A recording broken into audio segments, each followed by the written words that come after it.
Started. This meeting is being recorded. Great. And we'll see. The room is populating. Hello, everybody. Good morning. We'll give it a few seconds for the room to populate. We're getting up there in the attendees. Pretty good attendance for a summer day.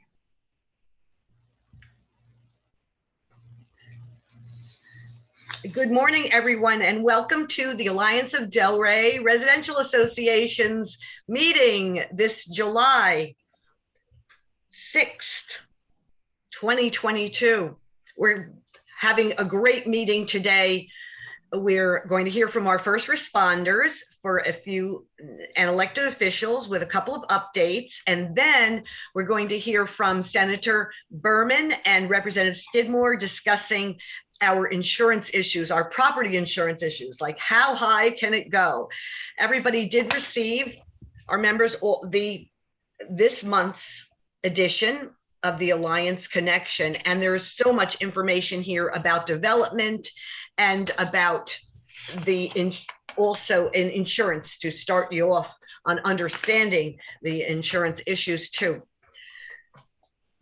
So please keep in touch with reading all of our emails because we've got great links to important issues, and also that Alliance Connection is on email as well.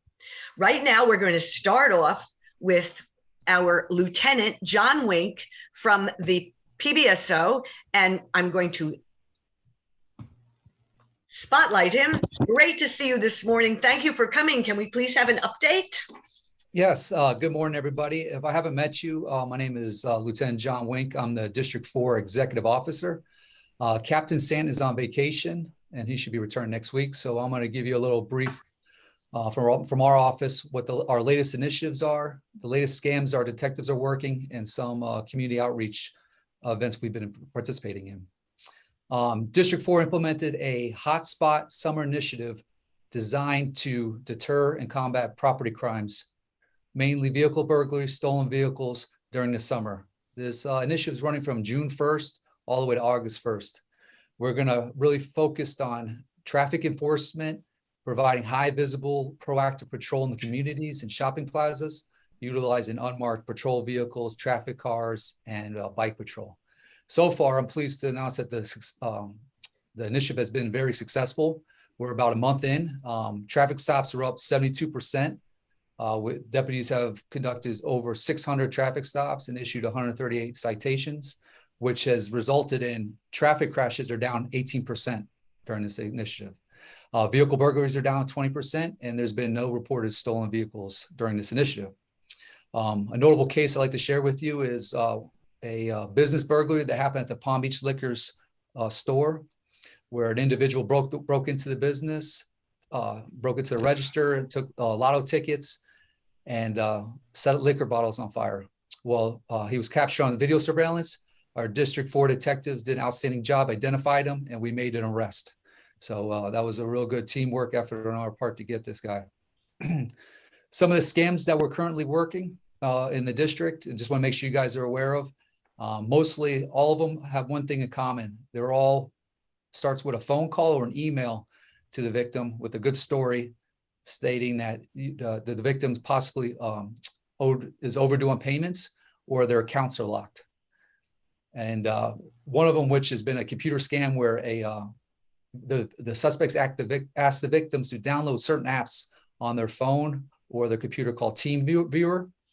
And once they do that, once they download that app, then they're able to get onto your accounts and manipulate their bank accounts, which, example would be transfer money.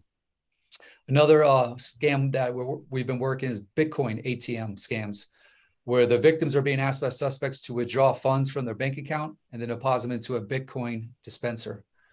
We had a recent case where the victim sustained over $28,000 in loss due to the scam. Our financial detectives are working that case and stuff. So those are some of the scams. Another one is check cloning. We've had reports of people that are sending checks in the mail and they're being intercepted and cloned with the same account number. and changed with a more significant amount of money.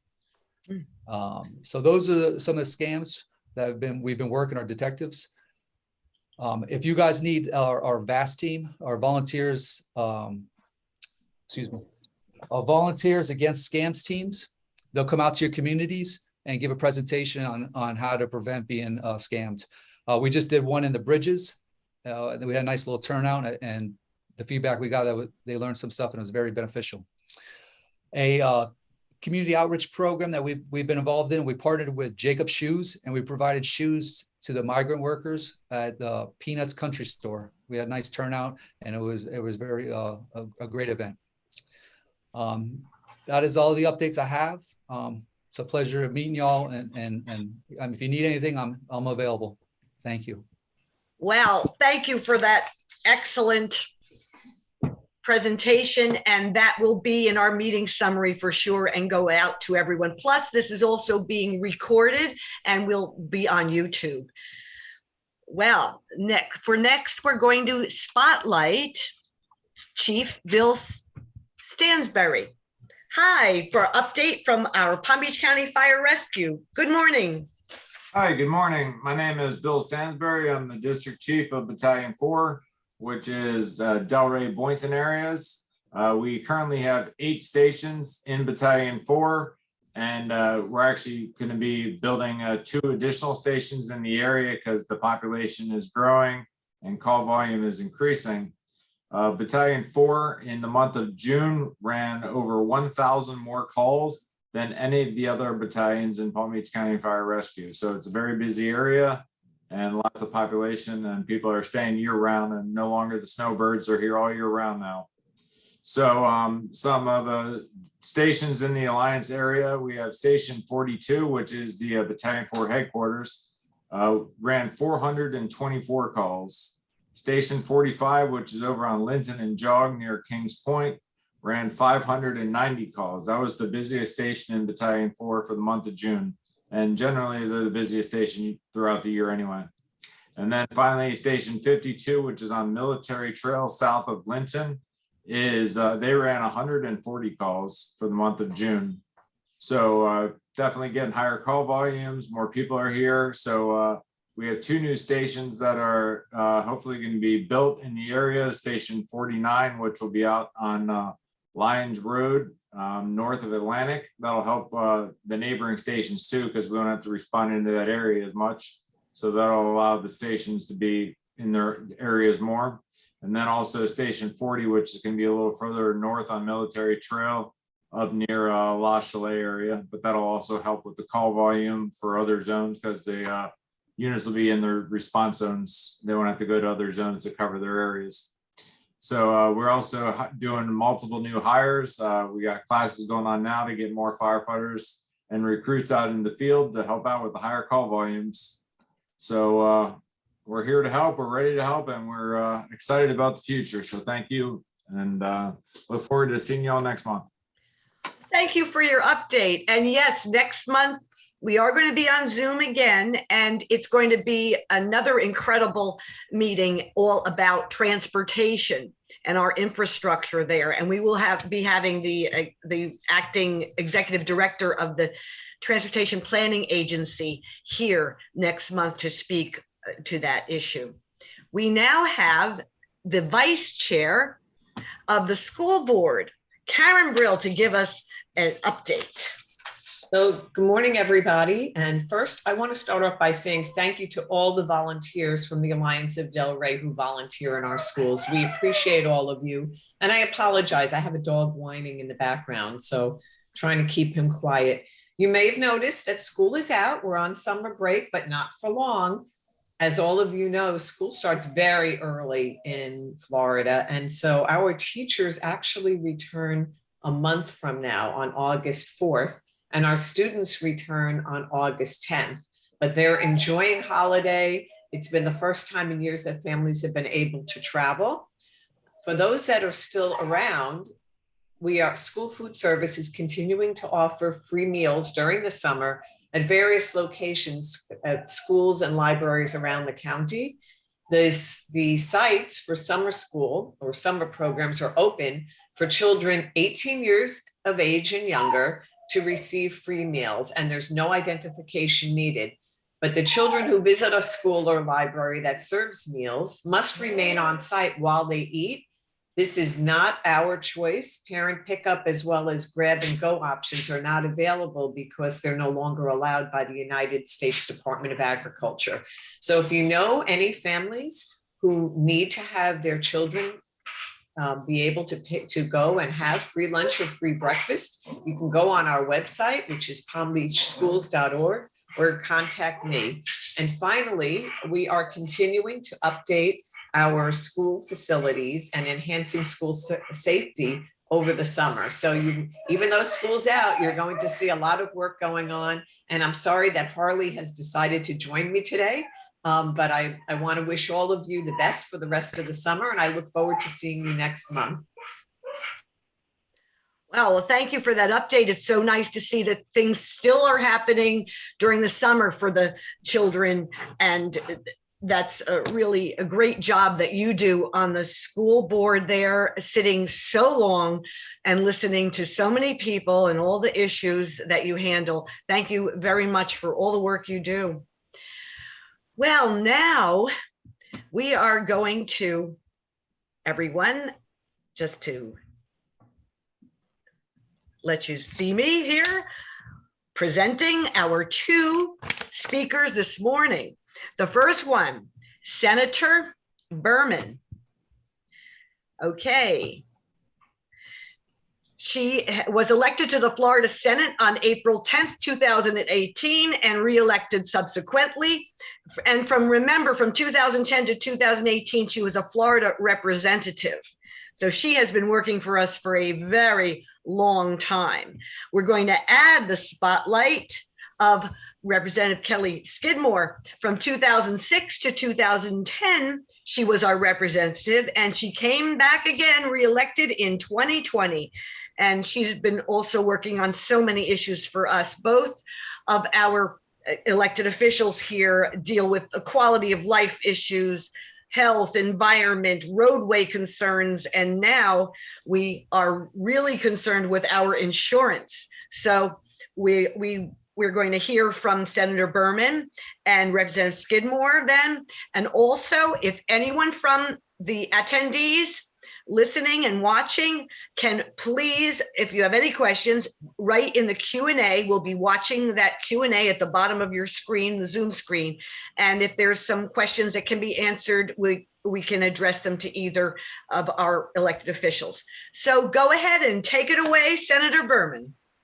Thank you so much, Lori, and thank you so much to the Delray Alliance for putting this program on. So as you all know, because you've gotten your bills, your property insurance is going crazy. And it's a real problem because people can't, I've heard from constituents who say that they can't afford to stay in their homes anymore because of their property insurance. We're not talking about, taxes. We know our taxes are capped at 3%. If you have a homestead, 10% non-homestead property, but property insurance has no cap. And unfortunately, we've seen things go up crazy amounts, 30%, 40%, and that's just in 1 year. And the title of the program is How High Can It Go? And unfortunately, there is no cap right now on anything. So it's a real concern. Many of you had the chance to look through the Alliance newsletter, and it really puts forth the whole issue and tells you exactly what's involved. And what's involved is so many different groups and so many concerns. And that is why we were called back for a special session, because there were too many conflicting stakeholders during session for us to be able to do anything about the issue. So let's go through a little bit of the groups that are involved, and that's also in your newsletter too, just so you know where the pressures are on the market. So we do have the insurance companies. They are regulated by the Office of Insurance Regulation. So you say, fine, why are they allowing these companies to charge higher fees? Well, they're allowing them because we have certain capital requirements. And if you don't meet the capital requirements, you go insolvent and out of business. And in the last few years, we've had 8 companies in the state of Florida go out of business. So we can't just put a total cap on everybody and say, you can't raise your rates anymore, because they're going to go out of business. So that's a big factor involved. Then you have many of you, insurance companies are required to have reinsurance. Many of these reinsurance companies have had losses because of climate change and climate disasters, hurricanes, not only hurricanes, but fires, tornadoes, extreme heat, droughts. So the reinsurance companies have continued to raise their rates, and that has led to upward prices.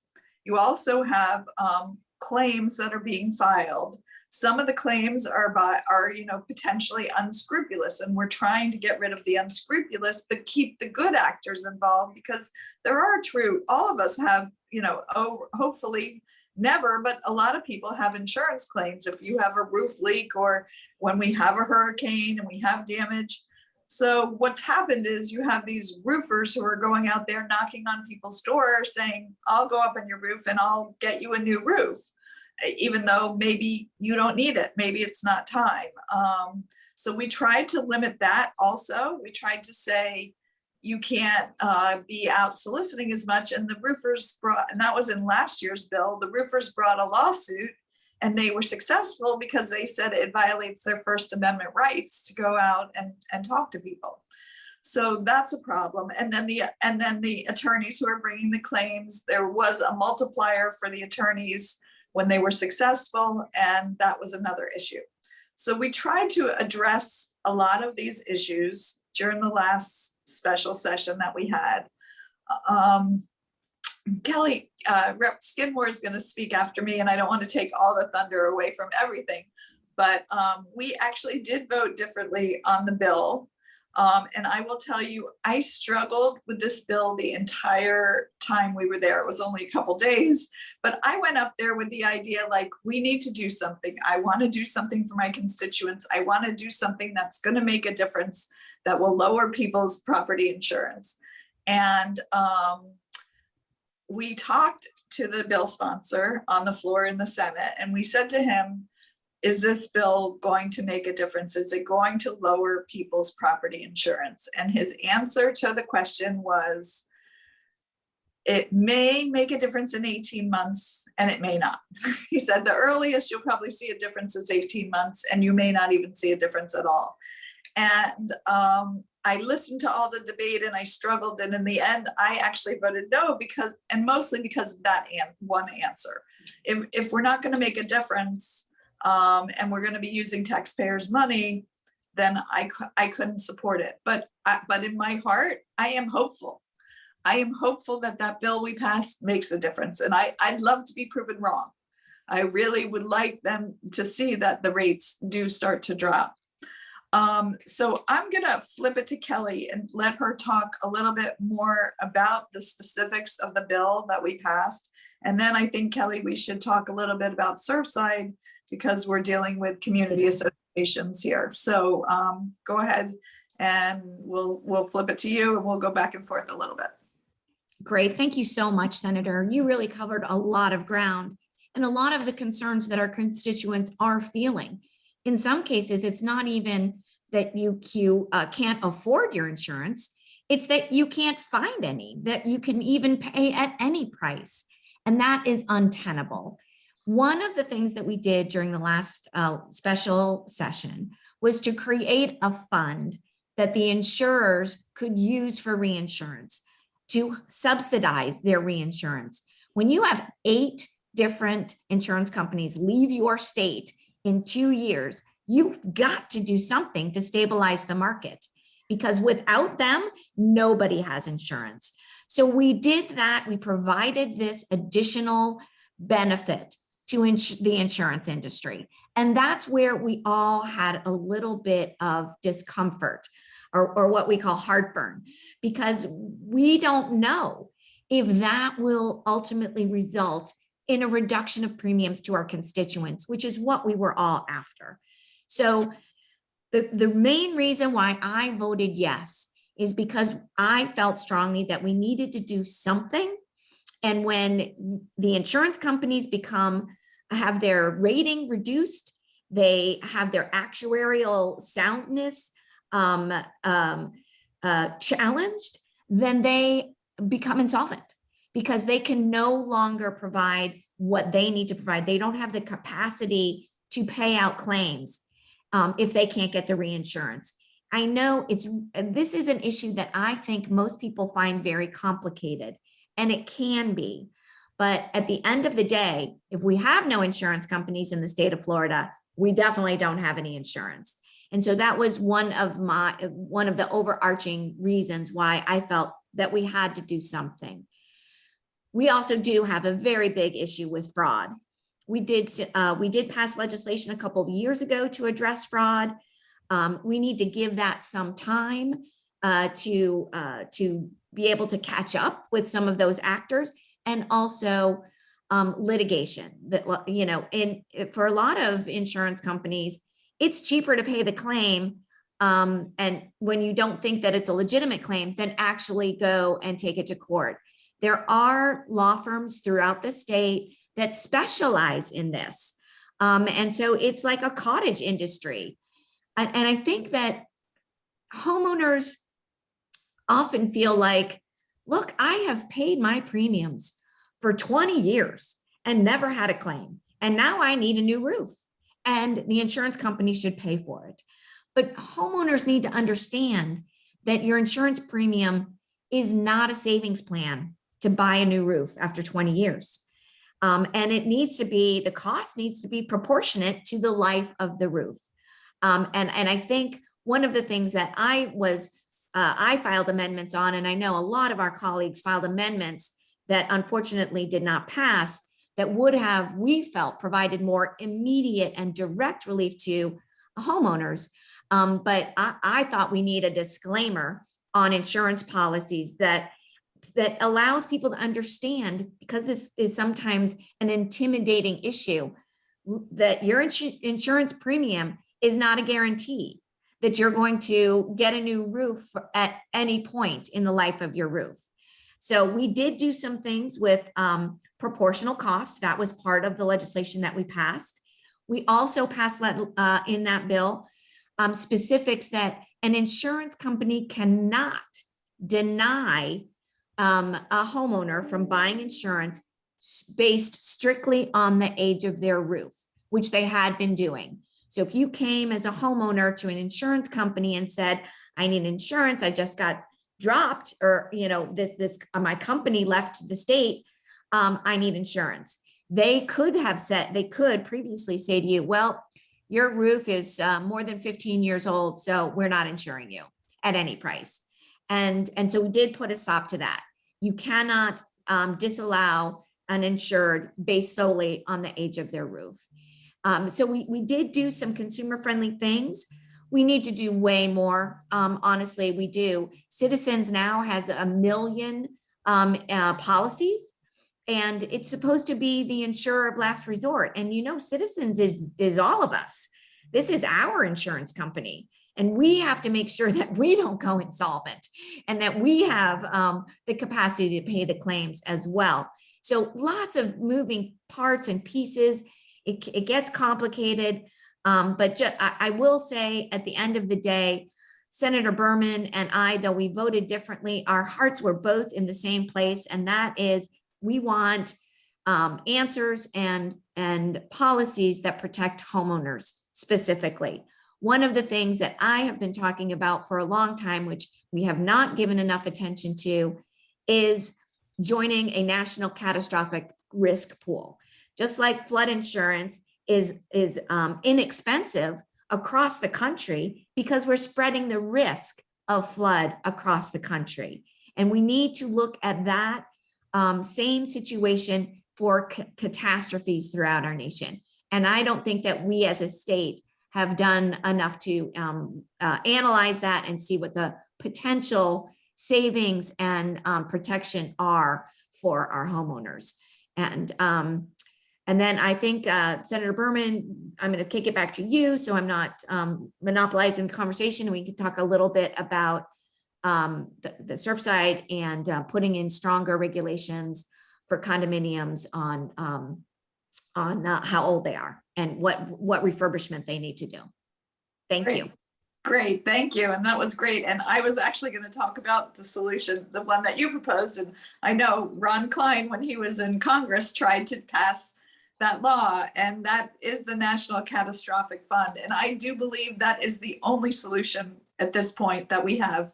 And it has to be national. So it's a very, very heavy lift.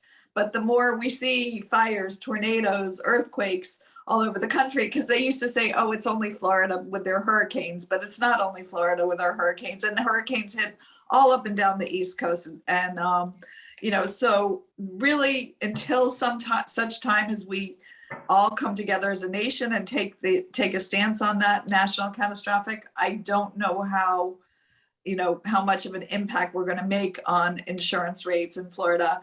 A couple just minor things about the bill. We did include a provision for a roof deductible. So, and it can be up to 2%.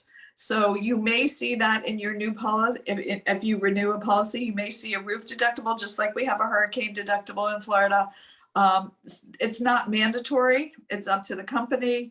And if you see it and you don't like it, you can shop around for another company. But as Rep. Skidmore so eloquently said, it's very difficult to even get a policy. So that may not be, you may not be able to shop around because there may not be any alternatives, but be aware that you might see that. One other thing, roofers cannot pay your deductible.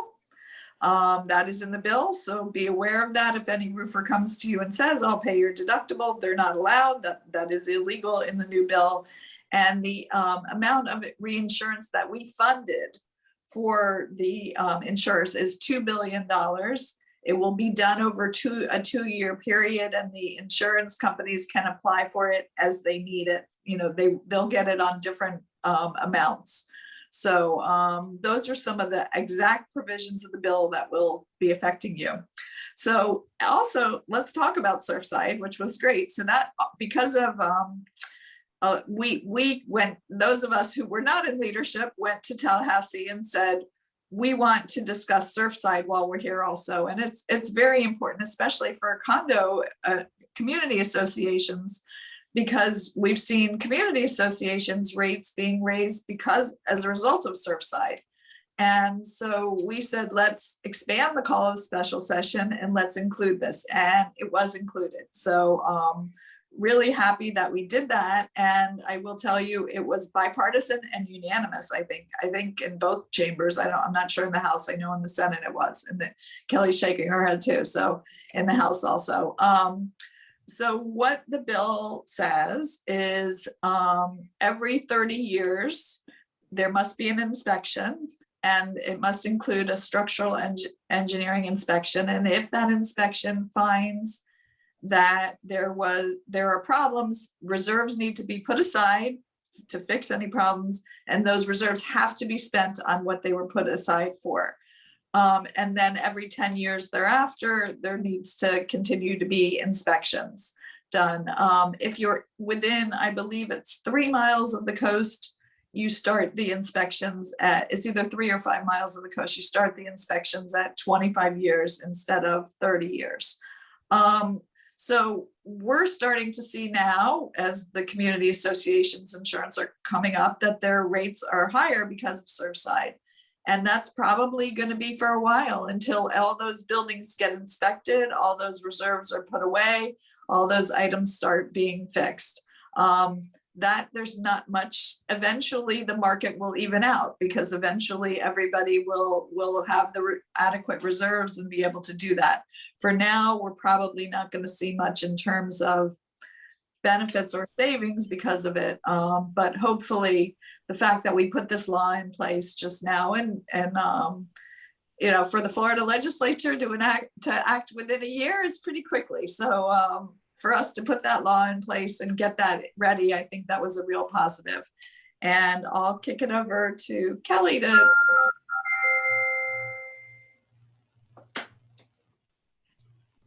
Hello? Yes, go ahead. Oh, all right, sorry, didn't know what was happening there. Are there any questions or in the chat that you can see, Senator We Berman? do have a question here. Is this for all buildings or just 3 floors and up? It is just 3 floors and up. That is correct. Sorry, I should have added that in. It is 3 floors and up. Okay. And that's all the questions right now. We could have a few come in. If Representative Skidmore would like to say a few more words about that. Well, here's what I will say. The legislature is often criticized for being divisive and not able to get a lot done. And this special session really did allow us to come together. It's one of the few that allowed us to come together and find real solutions. A lot of the amendments that the minority party put forth weren't accepted, but they allowed for a broader conversation. So there are more things that we can do. There are more bites at the apple, as the expression goes, that we can take. And quite honestly, without you, the Alliance, and your sister communities, community associations like COBRA and West Boca Community Council, we don't have everything we need. And so I just want to say thank you very much for the relationships that we are able to have with you, so that when we have legislation and we're not 100% sure about how it's going to impact you, you are an absolute conduit to us for getting responses like this. This will have a negative effect. This will have a positive effect. This has an unintended consequence. And I just want to let you know how grateful we are to be able to have these conversations with you and that open line of communication, so that when we're having to make these very difficult decisions, that you're there for us. Well, thank you for that. We've got 2 more questions, actually. One is, were there any elements of the legislation that was directed at condo communities that have 1 or 2 floors? None that I am aware of. None. And if a building is inspected and has no defects, do full reserves need to be established? And if so, by when? Senator Berman, do you know the Yeah. answer? I'm not sure about that nuance. I believe the reserves are only if there has to be a specific item fixed. And so, I mean, you have your normal reserves that you would have done even before Surfside, which I hope most community associations are doing for, you say your roof is going to last 20 years. So you start reserving for your roof 1/20th. If your roads are going to last a certain amount of years, so you reserve for that. But hopefully, other than those useful life reserves, if there's no structural problems, and if you've done what you're supposed to be doing in terms of useful life reserves, you would probably not have to have any additional reserves. Here's another question. 100% funded reserves by what date? Like would that be the 10-year? What is that? How would that? Sure when the 100%, but I think it's like they're trying to do like 5-year schedules. I think I remember something about that in the bill. I'm not 100%. From the time the structural defect is identified, I think it's 5 years to to have all the reserves to be able to fix that defect. If you could you send the bill to the complete bill to me? I know we can get it right off of this, but I'd like to know exactly what it is you had voted on, and we'll send that bill out in a PDF and with a link on our email. Absolutely. I just got a note from my aide. He said he will send it to you. So great. Thank you. Then people could read it entirely by themselves, and I think everything there would be answered. And if it's not there, that means it's not part of the law that's going to be, right? Correct. Exactly. Dr. Any changes? Excuse me? Oh, sorry, Dr. Vinicore, I would just also add that online also available is the bill analysis, which is very helpful, because sometimes there's legalese in the legislation and you're like, is that a double negative? Are they saying we can or we can't do that? Right. And often the bill analysis will help provide some clarity. Those are also available on our websites, the House. And Oh, Senate. yeah. So if you could send me the analysis, that would be good too. Okay. Were any changes made to useful life durations, i.e. roofs still at 20 years or longer or shorter? I don't believe there were any changes made to useful life durations. Yeah. And how do we sign up for the Alliance email? Oh, That's for you. that was for us. Sure. All of our community members can be on our email list. Alliance of Delray at bellsouth.net.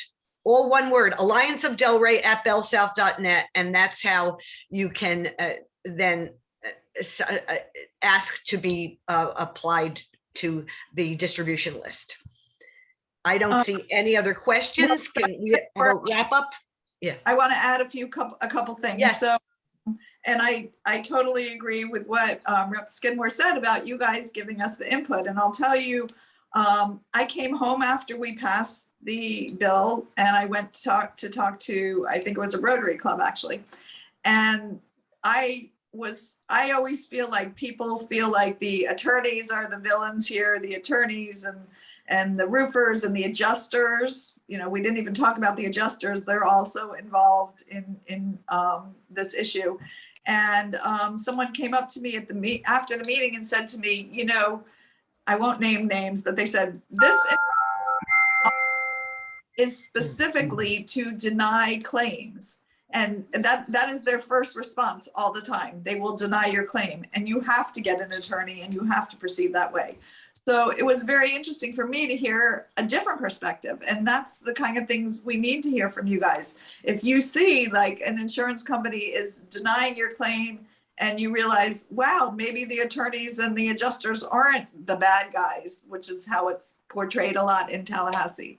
So, you know, do keep us advised about anything you see with your insurance issues so that we can go to Tallahassee armed with what's actually happening to our consumers and constituents, as opposed to hearing, you know, about, you know, this group of stakeholders against that group of stakeholders, which happens a lot in Tallahassee. But what, as Rep. Skidmore said, we're there for you. What we want to do is make a difference in your rates. And the only way we can, you know, be certain that we know what we're doing is if you continue to give us the great input that we're hearing from you. So happy to answer any other questions, but if there's no other questions, thank you so much for having us today on this Zoom call. And hopefully I know we were already back to in-person, and I'm sure we're going to continue to go back and forth to in-person and Zoom, however it works. And I'll pass it over to Rep. Yeah, Skidmore. thank you. Can we have a wrap up from Representative Skidmore too? Sure, great. Thank you so much. I just want you all to know how important it is for us to be invited to your meeting. Senator Berman and I work closely on a lot of issues, and we are so proud to represent Delray Beach in our districts. And we're happy to answer your questions. We both have great staff that are fabulous at constituent casework. If you have any other issues aside from this, please don't hesitate to reach out to us. It is our honor to represent you, and thank you again for inviting us to talk about this important issue. And thank you very much. And we get your newsletters out to our people. Thank you. We do get them out. I just want to also, I'm going to add a spotlight here for York Fund, our Alliance Director that's been my co-host here helping us out with everything this morning. We get your newsletters out. People know how to contact you for sure. Your address is on there and your email address. So thank you very much for this important information. We're going to summarize this in our next newsletter for everyone. And also this YouTube video, the Zoom broadcast will be put on YouTube, and people will then have the link and they can hear this again and go over that. Plus we'll also send out the links in the next newsletter. We'll send the links out in the next Alliance email blast with all the actual bill itself and the analysis. everyone, this has been great. Thank you for attending.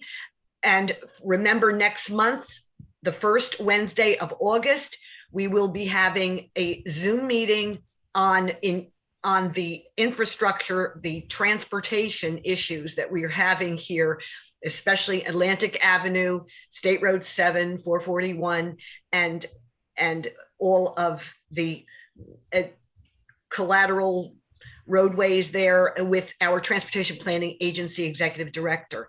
So thank you so much. And let me just see if there's any more questions. I just saw one other thing come up. Let's see. And how about just one other thing? I have, and one person has a comment saying that this person is an insurance executive for 42 years and everybody bears some blame. Okay. And we just had another question from, what about other insurance like cars? Was anything discussed in the legislature about cars? We'll wrap it up with that. Nothing this year. So nothing was discussed. And I will tell you one thing that I would like to see, and we'll have, and I don't know if it'll happen or not, and it could affect rates. And that is that we have allowed insurers to come in this state and pick and choose and cherry pick. So we have certain insurers who will only write car insurance, but won't write homeowners in our state. Maybe we need to change that. Maybe if you're going to be able to write insurance in our state, you're going to have to write everything and not just what you want to cherry pick.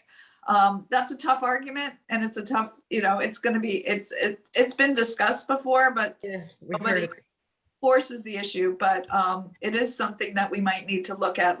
And as Rep. Skidmore said, there's a lot more bites of the apple that we need to have before this issue is resolved. So we're going to have to keep looking at everything as we move forward, including auto insurance, but we haven't looked at auto. We didn't spend any time on the special session or really during session, even discussing auto insurance. Well, I think this big issue came up, especially with the Surfside issue. And that was something that had to be addressed. And hopefully next year, we're going to work on some car insurance rates. They are high too. It's expensive living here and all over the country, but especially here where everybody wants to be. So next month we'll be here still where everybody wants to be. Have a terrific month. Thank you all for attending. And we're going to end the meeting now. See you in August. Bye. Thank you, everyone. Bye. Thank Have a you. good summer. Enjoy the summer. Thank you.